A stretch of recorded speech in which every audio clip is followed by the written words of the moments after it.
je suis le professeur Aziz Zahanan, je suis gastro-entérologue et oncologue digestif à l'hôpital européen Georges Pompidou.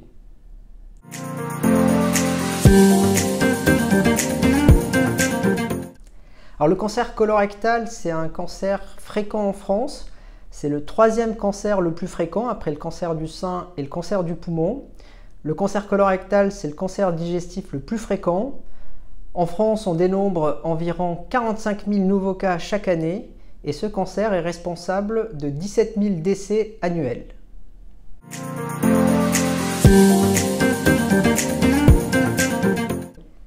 Donc en général, le cancer colorectal se développe à partir d'une tumeur bénigne non cancéreuse qu'on appelle le polype ou adénome, qui sont des espèces de tout petits champignons qui se développent à la surface de la muqueuse du côlon. Et ces polypes, au cours du temps, peuvent se développer, peuvent grossir et entraîner un saignement occulte dans les selles.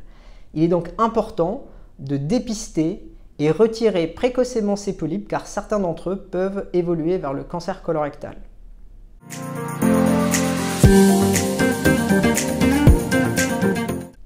Donc, en France, il existe un dépistage organisé du cancer colorectal pour tous les individus asymptomatiques âgés de plus de 50 ans avec la réalisation d'un test qu'on appelle le test immunologique, qui est un test qui vise à rechercher un saignement occulte dans les selles. C'est un test qui est facile, indolore, à réaliser chez soi. Ce test est positif dans environ 5% des cas et en cas de positivité de ce test, une coloscopie devra être réalisée et si ce test est négatif, il devra être répété tous les 2 ans. Alors certains individus sont plus à risque de faire un cancer colorectal.